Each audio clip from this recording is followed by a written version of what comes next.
السلام علیکم ورحمۃ اللہ۔ امجد 786 میں تمام دوستوں کو خوش آمدید کہتا ہوں۔ دوستو، آج آپ کے سامنے میں شراب نوشی کے حوالے سے دوسری ویڈیو لے کر حاضر ہوا ہوں۔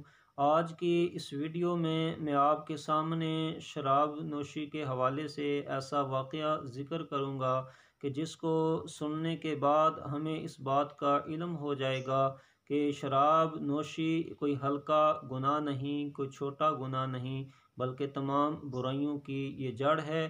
اس کو پی کر انسان بہت ساری برائیوں کا ارتکاب کر لیتا ہے۔ تو ویڈیو کا باقاعدہ آغاز کرنے سے قبل تمام دوستوں سے اتنی گزارش ہے کہ جو دوست اس چینل پر نئے ہیں وہ اسے سبسکرائب بھی کر لیں اور ساتھ ہی بیل کے نشان کو بھی دبا دیں، اور اس کے بعد آل آئے گا تو اس کو بھی دبا دیں۔ تو چلیں ویڈیو کا باقاعدہ آغاز کرتے ہیں۔ دیکھنے میں تو شراب پینا ایک معمولی اور غیر اہم بات ہوتی ہے، لیکن ہے یہ تمام برائیوں کی جڑ۔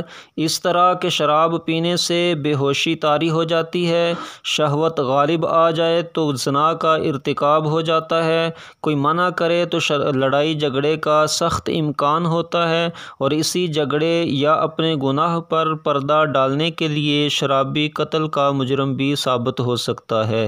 تو چنانچہ اس سلسلے میں زواجر کے صفحہ نمبر 128 پر ایک حکایت یوں نقل کی گئی ہے کہ ایک عابد اللہ تعالیٰ کی یاد میں لوگوں سے جدا ہو کر تنہائی اختیار کرتا تھا اور خدا کی عبادت و ریاضت میں مصروف ہوتا تھا، لیکن شیطان بھی اس کے لیے اپنے مکر کے جال پھیلانے میں مصروف تھا کہ ایک عورت خوبصورت اس پر عاشق ہو گئی اور اسے پھانسنے کی کوشش کرنے لگی کہ اس عورت نے اپنے خاوند کو اس عابد کے پاس بھیجا کہ اسے بلا لائے اور ایک گواہی کا بہانہ بنایا۔ وہ عابد اس کے خاوند کے ساتھ ہو لیا، اور جب اس مکار عورت کے مکان میں داخل ہوا تو خاوند نے دروازے بند کر دیے اور وہ اس مکان میں مقفل ہو گیا۔ اب اس کو گمراہ کرنے کے لیے اس کے سامنے ایک خوبصورت عورت بیٹھی تھی جس کے پاس ایک لڑکا تھا اور ایک برتن میں شراب تھی۔ جب اس عورت سے عابد نے بلانے کی وجہ پوچھی تو اس نے کہا کہ میں نے تمہیں کسی گواہی کے لیے نہیں بلایا، میں نے صرف تجھے اپنی محبت کی تسکین کے لیے بلایا ہے کہ میرے ساتھ زنا کرے، یا یہ شراب پی لے یا اس لڑکے کو قتل کر دے۔ اگر تو ان کاموں کی تکمیل سے انکار کرے گا تو میں شور کروں گی، اور جس مصیبت میں تو گرفتار ہوگا تجھ پر ظاہر ہے۔ چنانچہ اس عابد نے بہت سوچ بچار کے بعد فیصلہ کیا کہ ان گناہوں کے کاموں میں ایک شراب پینا ہی آسان کام ہے جس سے اس میرے زہد میں فرق نہ آئے گا۔ یہ سوچ کر اس نے شراب کا پیالہ پی لیا، جس سے اس میں مدہوشی پیدا ہو گئی اور شہوت غالب آئی، اور زنا کا ارتکاب کیا، اور پھر زنا کے فعل کو چھپانے کے لیے اس نے اس لڑکے کو بھی قتل کر دیا۔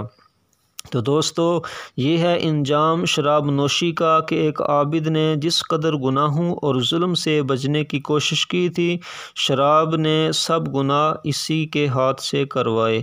تو اللہ تعالی ہم سب کو شراب نوشی سے بچنے کی توفیق عطا فرمائے۔ جی دوستو، یہ تھی آج کی ویڈیو۔ امید کرتا ہوں کہ آپ کو یہ ویڈیو ضرور پسند آئی ہوگی اور آپ کو اس بات کا اندازہ ہو چکا ہوگا کہ شراب کو معمولی سمجھنا انسان کی بہت بڑی غلطی ہے۔ یہی وہ شراب ہے کہ جو انسان سے بہت ساری برائیوں کا ارتکاب کرواتی ہے۔ تو اللہ تعالی ہم سب کو شراب نوشی سے بچنے کی توفیق عطا فرمائے۔ تو آخر میں پھر یہ گزارش ہے کہ جن دوستوں نے ابھی تک میرے اس چینل کو سبسکرائب نہیں کیا ہوا وہ اسے سبسکرائب بھی کر لیں، اور ساتھ ہی بیل کے نشان کو بھی دبا دیں، اور اس کے بعد آل آئے گا تو اس کو بھی دبا دیں۔ اس ویڈیو کو لائک کریں اور زیادہ سے زیادہ اپنے دوستوں اور رشتہ داروں سے شیئر کریں۔ تو ملتے ہیں کسی نئی ویڈیو کے ساتھ، تب تک کے لیے اللہ نگہبان۔